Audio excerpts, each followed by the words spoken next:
بسم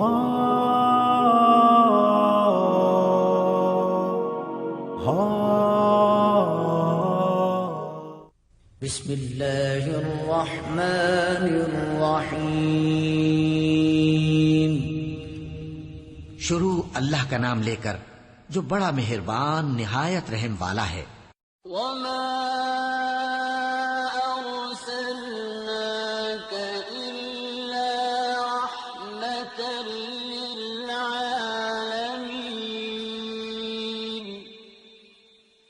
نبی کریم صلی اللہ علیہ وسلم بنی نوع انسان کے لیے اللہ کے آخری نبی ہیں، اور آپ پر نازل ہونے والی کتاب قرآن مجید اللہ تعالیٰ کی آخری کتاب ہے، لہذا نبی کریم صلی اللہ علیہ وسلم کی پاکیزہ زندگی امت مسلمہ کے لیے تا قیامت واجب الاتباع، رشد و ہدایت کا ابدی سرچشمہ اور ذریعہ نجات ہے۔ لقد كان لكم في رسول الله أسوة حسنة۔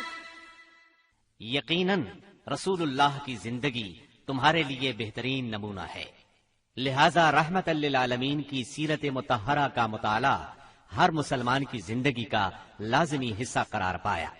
مسلمان مردوں، عورتوں اور بچوں کی اسی ضرورت کے پیش نظر دارالسلام اسٹوڈیو نے نبی رحمت صلی اللہ علیہ وسلم کی سیرت طیبہ پر سیٹ تیار کیا ہے، جس کی تیاری میں قرآن مجید، صحیح احادیث اور مستند سیرت کی کتابوں سے استفادہ کیا گیا ہے۔ اس سیٹ میں سیرت النبی صلی اللہ علیہ وسلم کو مفصل طور پر بیان کیا گیا ہے۔ نبی صلی اللہ علیہ وسلم کی زندگی کے تمام پہلو اور واقعات ترتیب وار، انتہائی دلچسپ انداز، خوبصورت آواز اور آسان الفاظ میں بیان کیے گئے ہیں۔ لیجیے سماعت فرمائیے رحمت للعالمین۔ سیرت نبوی کو مکمل طور پر بیان کرنا اس وقت تک ممکن نہیں جب تک اسلام سے پہلے اور بعد کے حالات کا تقابل نہ کیا جائے۔ اس لیے ہم اصل مضمون سے پہلے اسلام سے پہلے عرب کی کیفیت بیان کریں گے، عرب اقوام اور ان کی معاشرت کا نقشہ کھینچیں گے، پھر وہ حالات بیان کریں گے جن میں رسول اللہ صلی اللہ علیہ وسلم کی بعثت ہوئی۔ لفظ عرب کے لغوی معنی صحرا اور بیاب و گیاہ زمین کے ہیں۔ عہد قدیم سے یہ لفظ جزیرہ نمائے عرب اور اس میں بسنے والی قوموں پر بولا گیا ہے۔ عرب کے مغرب میں بحر احمر اور جزیرہ نمائے سینا ہے، مشرق میں خلیج عرب اور جنوبی عراق کا ایک بڑا حصہ ہے، جنوب میں بحر عرب ہے جو در حقیقت بحر ہند کا پھیلاؤ ہے، شمال میں ملک شام اور کسی قدر شمالی عراق ہے۔ ان میں سے بعض سرحدوں کے بارے میں اختلاف بھی ہے۔ کل رقبے کا اندازہ 10 لاکھ سے 13 لاکھ مربع میل تک کیا گیا ہے۔ نسلی اعتبار سے مورخین نے عرب اقوام کی 3 قسمیں قرار دی ہیں۔ نمبر 1، عرب بائدہ، یعنی وہ قدیم عرب قبائل اور قومیں جو بالکل ناپید ہو گئیں اور ان کے متعلق ضروری معلومات بھی دستیاب نہیں، مثلا عاد، سمود، تسم، جدیس، عمالقہ وغیرہ۔ نمبر 2، عرب عاربہ، یعنی وہ عرب قبائل جو یعرب بن یشجب بن قحطان کی نسل سے ہیں، انہیں قحطانی عرب کہا جاتا ہے۔ نمبر 3، عرب مستعربہ، یعنی وہ قبائل جو سیدنا اسماعیل علیہ السلام کی نسل سے ہیں، انہیں عدنانی عرب کہا جاتا ہے۔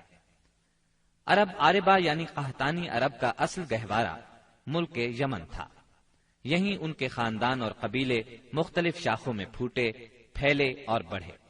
ان میں سے 2 قبیلوں نے بہت شہرت حاصل کی، ایک ہمیر جس کی مشہور شاخیں زید الجمہور، قزاع اور سکاسک ہیں، دوسرا کہلان جس کی مشہور شاخیں ہمدان، انمار، مزہج، تے، کندہ، لخم، جزام، ازد، اوس، خزرج اور اولاد جفنا ہیں، جنہوں نے آگے چل کر ملک شام میں بادشاہت قائم کی اور آل غسان کے نام سے مشہور ہوئے۔ عرب مستعربہ کے جد اعلیٰ سیدنا ابراہیم علیہ السلام اصلاً عراق کے ایک شہر اور کے باشندے تھے۔ یہ شہر دریائے فرات کے مغربی ساحل پر کوفے کے قریب واقع تھا۔ اس کی کھدائی کے دوران میں جو کتبے برآمد ہوئے ان سے اس شہر کے متعلق بہت سی تفصیلات منظر عام پر آئی ہیں۔ اور سیدنا ابراہیم علیہ السلام کے خاندان کی بعض تفصیلات معلوم ہوئی ہیں۔ نیز ملک کے دینی اور اجتماعی حالات بھی سامنے آئے ہیں۔ سیدنا ابراہیم علیہ السلام یہاں سے ہجرت کر کے شہر حران تشریف لے گئے تھے اور پھر وہاں سے فلسطین جا کر اس کو اپنی دعوتی سرگرمیوں کا مرکز بنا لیا اور دعوت و تبلیغ کے لیے یہیں سے اندرون و بیرون ملک آتے جاتے رہتے تھے۔ ایک بار آپ مصر تشریف لے گئے۔ فرعون نے آپ کی بیوی سیدہ سارہ علیہ السلام کی کیفیت سنی تو بدنیت ہو گیا۔ انہیں بری نیت سے اپنے دربار میں بلایا، لیکن اللہ نے سیدہ سارہ کی دعا کے نتیجے میں غیبی طور پر فرعون کی ایسی گرفت کی کہ وہ ہاتھ پاؤں مارنے لگا۔ اس کی نیت بد اس کے منہ پر مار دی گئی اور وہ اس حادثے کی نوعیت سے سمجھ گیا کہ سیدہ سارہ اللہ کی نہایت خاص اور مقرب بندی ہیں۔ وہ ان کے اس وصف سے اس قدر متاثر ہوا کہ اپنی بیٹی ہاجرہ کو ان کی خدمت میں دے دیا۔ پھر سیدہ سارہ نے سیدہ ہاجرہ کو ابراہیم علیہ السلام کی زوجیت میں دے دیا۔ ابراہیم علیہ السلام ان دونوں کو لے کر فلسطین واپس تشریف لائے۔ پھر اللہ نے سیدہ ہاجرہ کے بطن سے ابراہیم علیہ السلام کو ایک فرزند ارجمند اسماعیل علیہ السلام عطا فرمایا۔ سیدہ سارہ بے اولاد تھیں، اس لیے انہیں بہت غیرت آئی اور انہوں نے سیدنا ابراہیم علیہ السلام کو مجبور کیا کہ سیدہ ہاجرہ کو ان کے نوزائیدہ بچے سمیت جلا وطن کر دیں۔ حالات نے ایسا رخ اختیار کیا کہ انہیں سیدہ سارہ کی بات ماننا پڑی اور وہ سیدہ ہاجرہ اور اسماعیل علیہ السلام کو لے کر حجاز تشریف لے گئے۔ وہاں انہیں ایک بے آب و گیاہ وادی میں اتار دیا۔ اسی جگہ آج بیت اللہ ہے، اس وقت نہیں تھا، صرف ٹیلوں کی طرح ابھری ہوئی زمین تھی۔ سیلاب آتا تو دائیں بائیں سے کترا کر نکل جاتا تھا۔ وہیں مسجد حرام کے بالائی حصے میں زمزم کے پاس ایک بہت بڑا درخت تھا۔ آپ نے ان دونوں کو اسی درخت کے پاس چھوڑا تھا۔ اس وقت مکے میں پانی تھا نہ انسان، اس لیے سیدنا ابراہیم علیہ السلام نے ایک توشہ دان میں کھجوریں اور ایک مشکیزے میں پانی رکھ دیا۔ اس کے بعد فلسطین واپس چلے گئے۔ ادھر چند ہی دن میں کھجوریں اور پانی ختم ہو گیا۔ سخت مشکل پیش آئی، مگر اس مشکل وقت میں اللہ کے فضل سے زمزم کا چشمہ پھوٹ پڑا اور ان کے لیے خوراک کا سامان بن گیا۔ اسماعیل علیہ السلام جب جوان ہوئے تو جرہم قبیلے سے عربی سیکھ لی۔ یہ قبیلہ وہاں پانی دیکھ کر آباد ہو گیا تھا۔ اس قبیلے کے لوگ انہیں پسند کرنے لگے تو ان لوگوں نے اپنے خاندان کی ایک خاتون سے ان کی شادی کر دی۔ اسی دوران میں سیدہ ہاجرہ کا انتقال ہو گیا۔ ادھر سیدنا ابراہیم علیہ السلام کو خیال آیا کہ اپنا ترکہ دیکھنا چاہیے، چنانچہ وہ مکہ معظمہ تشریف لے گئے، لیکن سیدنا اسماعیل علیہ السلام سے ملاقات نہ ہوئی۔ بہو سے حالات دریافت کیے، اس نے تنگ دستی کی شکایت کی۔ آپ نے وصیت کی کہ اسماعیل آئیں تو کہنا اپنے دروازے کی چوکھٹ بدل دیں۔ سیدنا اسماعیل علیہ السلام اس وصیت کا مطلب سمجھ گئے۔